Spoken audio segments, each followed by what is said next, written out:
And also thanks for Alex to have such a great talk, which make some of my talk make more sense because I don't have time to talk into the detail for the ACE and X45 and PV. So today I'm going to talk about unlocking RISC-V potential for the intelligence application processing. So what is that? So basically I'm talking about AI and machine learning processing, application processing, and the mix of them. So I'm going to talk about RISC-V adoption in large-scale SoC based on Andy's experience. So certainly there's a lot of machine learning type of application there, and I'm going to show a couple examples. And also kind of to lead into application processor, I'm going to show a couple examples for the SoC required application processor, because some people are asking where those processors can be used. And then I will kind of introduce Andy's solution for AI machine learning and also for application processor. And we can see how them can use together. And then I give a conclusion remark.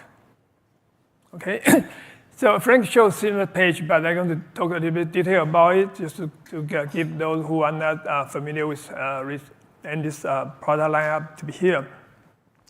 So Andy is determined to be a pure-play CPU IP vendor. So we have a full-blown of the processor IP, starting from 2-3 stage compact series of core to 25 series 5-stage single issue, very compact and fast, and then to go up to 27 series. We're adding the memory boost performance to make it kind of cover the other part of the application, and then go up to kind of 40 series, which is 8-stage dual issue, and so on.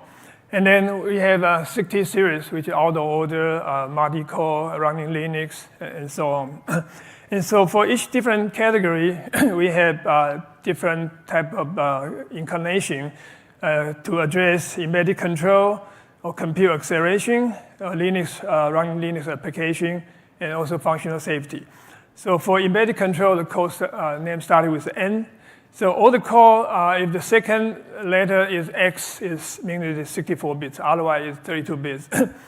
And compute acceleration, we basically follow RISC-V drive P extension for the using CPU register 32-bit or 64-bit to do a PEG SIMD there, or very scalable vector extension. So you can go up to 512, 1024, or 2048 bits processing per cycle. And Linux, certainly, we kind of follow all the latest standard and all the feature that leads to, for example, running hypervisor and so on. And afternoon, my colleague is going to talk about our solution for functional safety, so I will save time here. So here you can see a lot of the break product name is those already available, already licensed, a lot of customers. And red one is what's going to be available in the next 6 to 9 months, and blue one is the one after. So, and we have some new stuff we're going to kind of share with you today, later. You also see this page from Frank, but I'm going to go into further detail. So we cover 30% of RISC-V shipment. So customer can ask, people are asking where those are used. Right? So in the mobile space, basically it's application surrounding application processor, like Wi-Fi, Bluetooth, GPS, touchscreen controller, sensor hubs, storage. So we have a lot of customers in that space. And in the general purpose MCU, MPU, I think Renesas is the best example. So they're using our 45MP to kind of start their so-called Linux-capable MPU there. So in the storage and 5G, customer using it similarly. They're using a lot of the processor there for their kind of enterprise level core to for each core to cover channel, for example, flash channel, communication channel, so that they can get a lot of parallel going on there.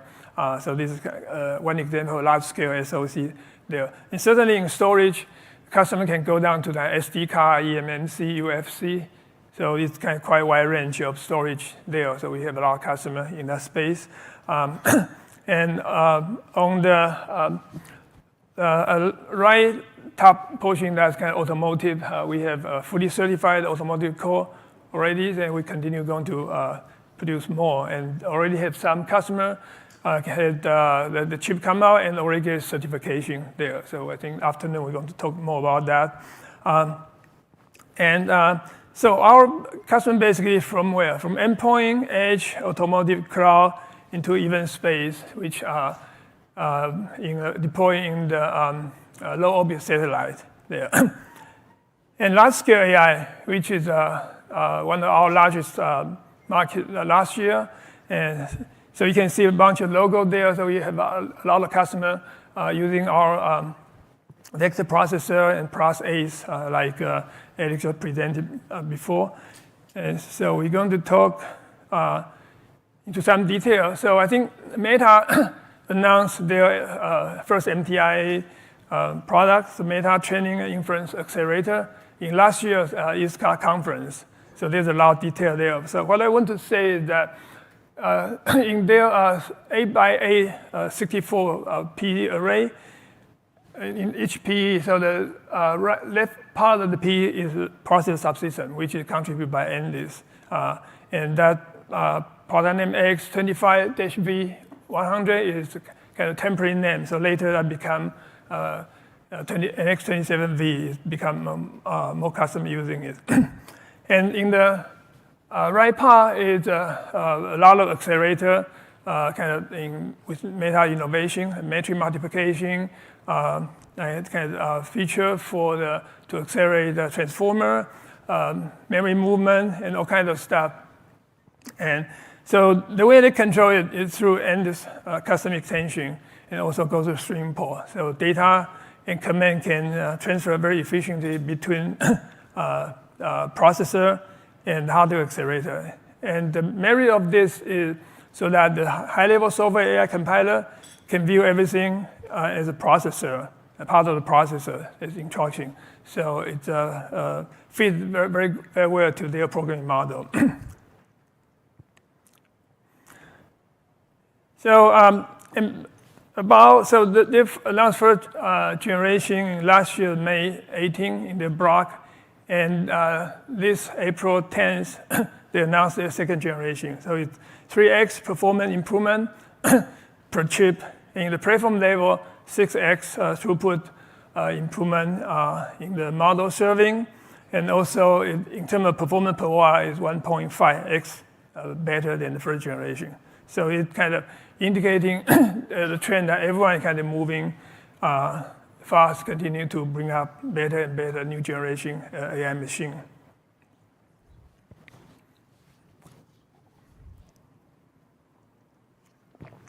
So besides Endless, we have several customers using our vector processor, NX27V or X45 MPV, and also our older processor, X65, I'm going to talk about later. And also with Endless automated custom extension to control their hardware accelerator. So there's several SRAM-based computing memory customer, Axera, Homo, Ren, and also Tetraman. I think Tetraman is going to do a presentation in the afternoon, so hope everyone looking forward to that. And also we have customer doing AI accelerator with photonics. So they not just using photonics for data communication, and also using photonics to do the metric multiplication.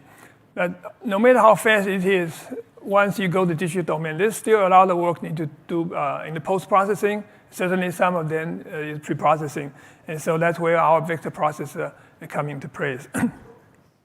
And there's another customer using AI accelerator specifically for ADAS, which we cannot name the customer name.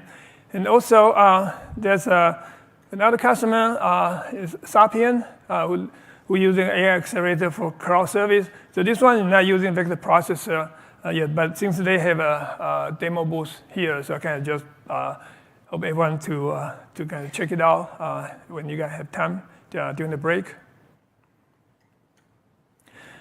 So to summary, Endless core using large-scale SoC. I think we already see a couple examples as a processing element in AI machine learning or ADAS. And we also talked about the channel processor for storage, for 5G, for networking. And certainly there's another type of use is kind of peripheral processor in media-rich computing platform, like phone, tablet, TV, and so on. So like we talk about Wi-Fi, Bluetooth, touch, storage, security, and so on. So RISC-V and also NDIS, we have been playing in the kind of P role and also channel processor, peripheral processor. The central processor usually using another company's name started with A. But at the same time, I think RISC-V ecosystem being for the control processor, the central processor, getting more and more mature. GNU, LLVM, Linux, already kind of on the mainstream, and also Google already announced they're officially supporting Android, which we're going to talk about it a little bit later. So I think it's time that we can put more resource to advance RISC-V to the center of application processing.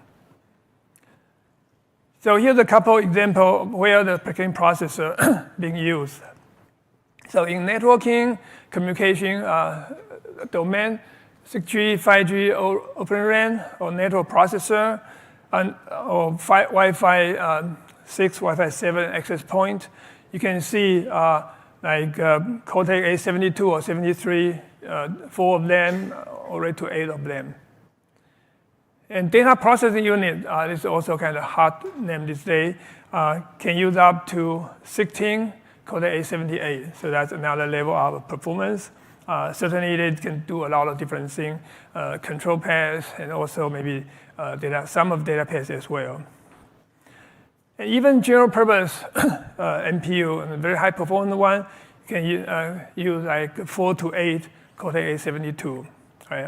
So those are all the older processors. And the others, we're seeing the chip using Cortex-A76 or 78, all the way up to 14 of them. So a lot of computation needed by this general purpose processor. And certainly media-rich SoC, like for TV, set-top box, phone, tablet, infotainment, so those are being there already. Okay, so let's look at any solution for AI machine learning. So we have a product name for it, a whole product family called NDIS AI. NDIS AI runs everywhere because our solution can address all the way from endpoint to cloud, depending on which part of the solution customer take. So this is the whole kind of stack from hardware to software. So it's a combined solution from the top. You can take AI model, NM model, and all the way down to generate code to running on our vector processor or DSP processor. And also we have a hardware accelerator, we can call MPU, called deep learning accelerator, we call ANDOA i350. It can configurable from 32 to 4K int8 meg. And if you are doing FP16, you have half of that number. Certainly in this kind of operating environment, you usually need some kind of a host running Linux or RTOS. So we have a lot of processors for that as well. And so go a level up from the hardware to above. So we have very strong LLVM compiler, thanks to the whole community's work with auto vectorization. And we also come up with our compute library for vector, for DSP, and also NN library. We can optimize for a lot of AI operator. And certainly the driver for our hardware accelerator, NDOA.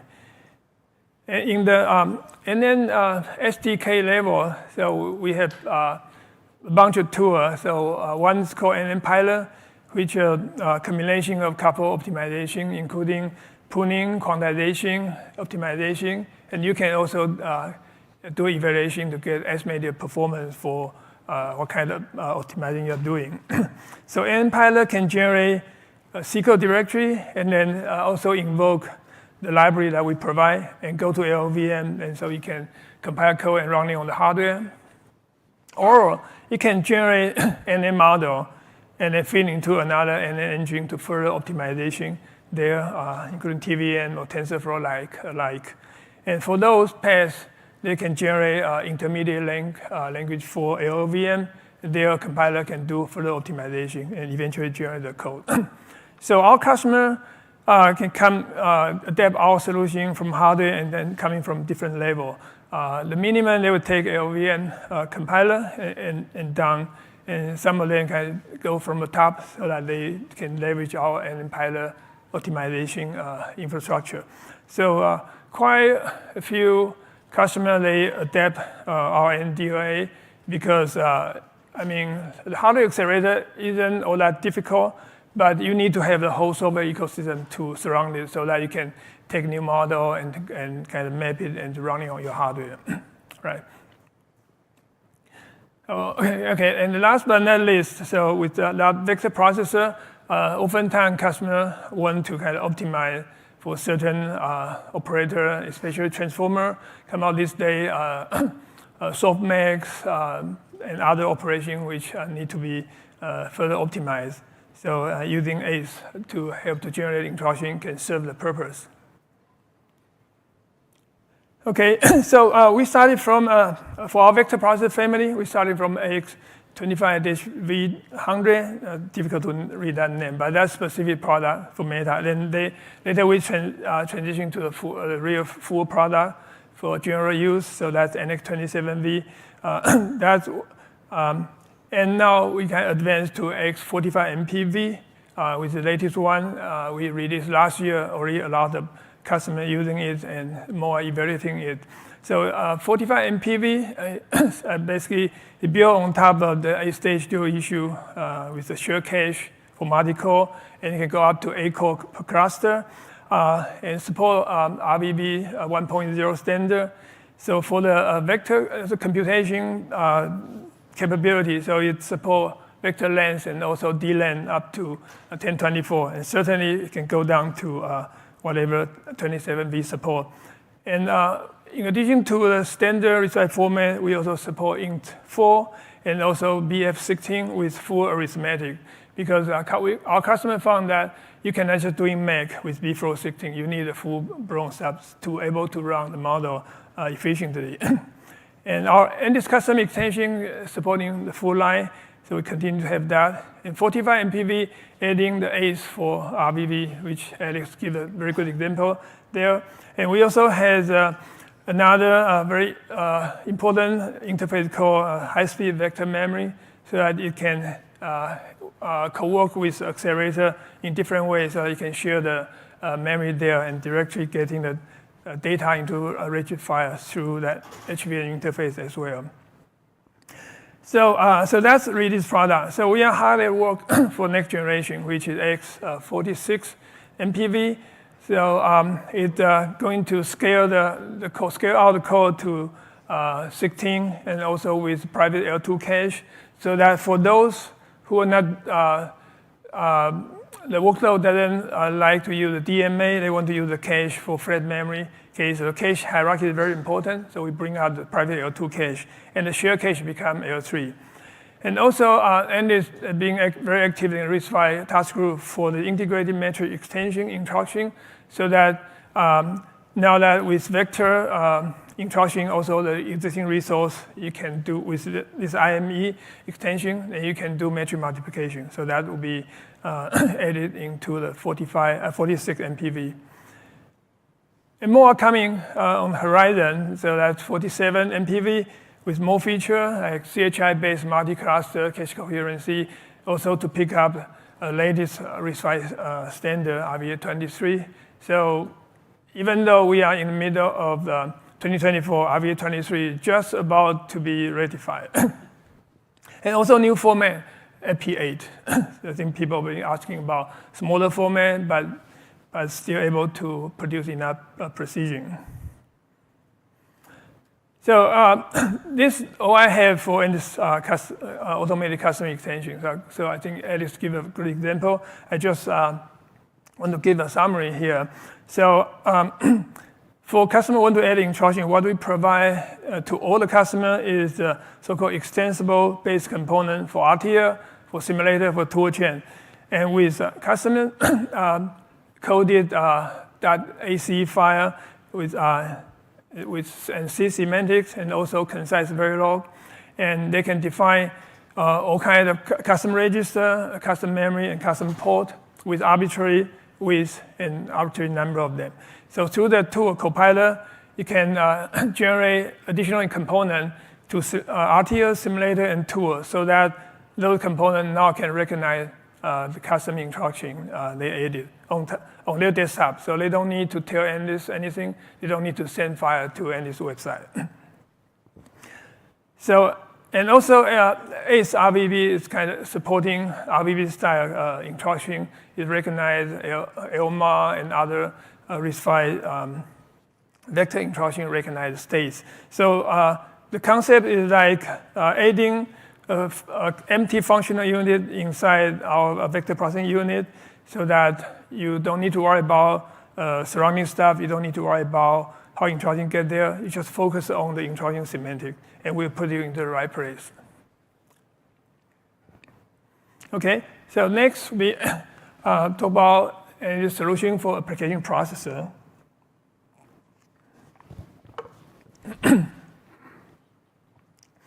So last year we formally released X65 out-of-order packaging processor. It's a 13-stage, 4-way superscalar, 64-bit out-of-order, and support multi-core cluster up to 8 core. So it's running Linux SMP. And so it's 4-way decode and so on. So when you go to execution, it has 8 pipe. So 4 ALU in 2 low store, and fully low store, 2 low, 2 store, and 1 low, 1 store, and 2 floating point. And at 2-level BTB branch prediction with the TAGE-L branch predictor, and 2-level caches, private I cache and D cache, up to 64-byte 4-way set associative, and 4 bank, so that you can sustain 2 memory access with least contention. And share cache, in this case, the L2 is up to 8 megabyte and 16-way. And for the bus going out, it's 256 bits XI4 for either memory, MMIO, or IO coherent port coming from external. So in terms of performance, so for TSMC 5 nanometer, it can run up to 2.6 gigahertz. And spec in 2006 can reach 8.25 per gigahertz, and at P is 10.2 gigahertz per gigahertz. So I think this number is the best spec in 2006 with only 2-level cache. So it's not the best performance, but very efficient because a lot of embedded application custom care about the die size. Right? So how efficient it is, so compared to Cortex, so previous one is based on 8 megabyte share cache. So compared to Cortex A75, 76, with the same L1 cache or 64K and the same share cache, which is 4 megabyte now. So the spec in for X65 is very similar to, actually higher than CA75, but a little bit lower than 76. But in terms of performance per area, because they all need to have private L2 cache, 512 kilobyte to get to that performance. So in terms of performance per area efficiency, so X65 is 44% higher than CA75, and 57x higher than 76.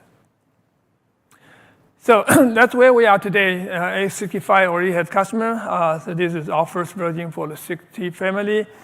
So we are continuing working on a new generation, so X66 to be ready at the end of the year. Expect to have 15% performance boost and supporting RVA23.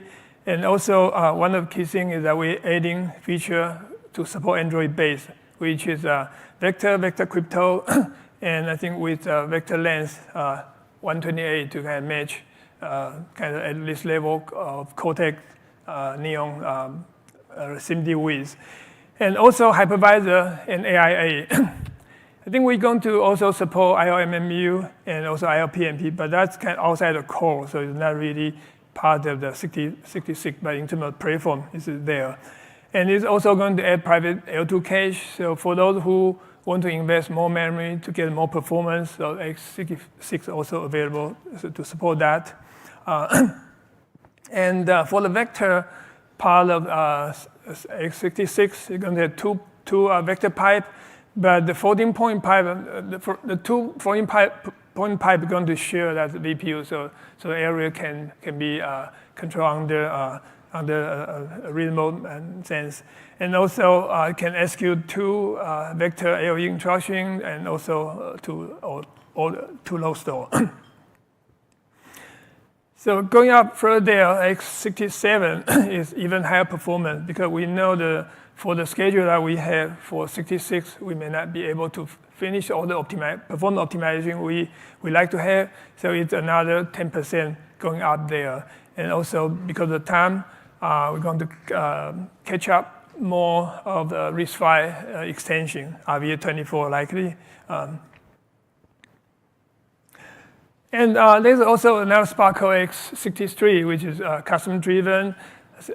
We targeted for a little bit lower performance, but to reduce a lot of power and area, so kind of optimize for different spots. And we already heard customers had this kind of demand because in terms of compute spectrum, we like to fill as much spot as possible, so we can cover as many customer requirements as possible.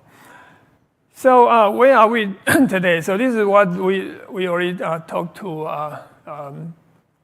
this kind of public forum most in the RISC-V CON previously.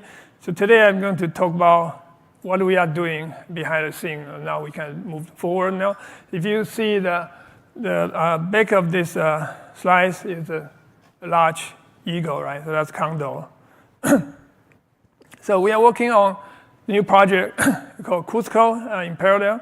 So it's a 14-stage and configurable 8-way and 6-way out-of-order core with patented time-based scheduling, which can save a lot of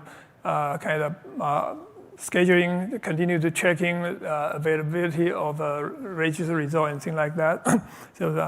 So we have a lot of innovation there. And it's going to be an 8-core cluster with CHI out there, so it can be scaled to many core in the system. It will support vector and vector crypto, and also certainly private L1, L2 cache, and also shared L3, and targeted to support RVA24. So when I say target, because today people just talk about RVA23, so 24 not even there, but whatever feature not getting to 23, which we already heard about today, likely to go into 24. So the performance target with this scalar architecture is 1.5x to 2x of x67 on specking. So that's something like 15 to 20 per gigahertz. Okay, so and also to talk about some importance of flexibility on configuration. So as we kind of move forward, we see a lot of mix of control and compute application. That's what I call intelligence application processing. So a couple examples like media-rich platform, of computing, computer vision, surveillance, and so on. So in one scenario, which is usually high-end one, the SoC designer going to like to have hardware engine, or you can call NPU, either custom design or using R and DOA. So to do the heavy lifting of the work. And in the control process side, you need to run in Linux and do a lot of processing. And depending on customer need, maybe you don't need a vector or and you don't need a metric multiplication acceleration, or you need some small one, so the vector length and so on can configure a small scenario. So we see this kind of scenario and customer asking for that. And the other example is customer want to, this is maybe they position as low end, but may not be a low end. But they don't want to have a hardware accelerator. For some reason, they want everything done by processor. So for that reason, our processor can support to quite a wide range of the vector lengths. Like, for example, for 46, 47, the vector length can go up to 20, 48 bits. And also, we can enable the matrix multiplication instruction so that can cover more application there. Okay, and software ecosystem. So and Linux already has reached RISC-V support from toolchain and from the booting to Linux, a bunch of Linux distro. And also the RISC-V software ecosystem has working hard to kind of bring up more of the application processor requirements. Recently, they bring up Java 22 and 21 support. And we are very active in RISC as well. So we kind of contribute to compiler, QEMU, fast simulator, and also OpT, which is for trusted application. So I will not talk detail into this, but OpT is open portable trusted executing environment, which is a RISC project owned by Andis. You can, when a customer comes to Andis to asking for the offering of counter to ARM's trust zone, in RISC-V solution, at software level is OpT. And the hardware level, there's a ePMP and also ILPMP, which is the task group chaired by Andis. So we talk about Android. So Google already specified the base requirement for for RISC-V, that is RVA22 plus vector crypto, and hypervisor. And Andis have been working on that, can bring the upstream software to running on QEMU, and also try to port into our non-compatible hardware so that we can have faster running for Android. So in our effort, we even find some generic bug, which also happened in ARM's build, and Google acknowledged that. And other part we call optimization, like optimize libJPEG for RVV, and also working on this optimization of ART, Android runtime. So in conclusion, our approach to RISC-V has been try to establish market confidence on RISC-V architecture from bottom up. And we have a lot of partners, and we grow the ecosystem to strengthen our support to application. And then we base on that ecosystem advancement to develop innovative product to kind of align with that. So far we have been pretty successful in deeply embedded control processor, deep embedded processor, general purpose MCU, NPU, and also compute acceleration for AI and machine learning, mostly in the large scale one, but also start to kind of go into the edge. And also functional safety, I think, which we are the leading one for in the RISC-V.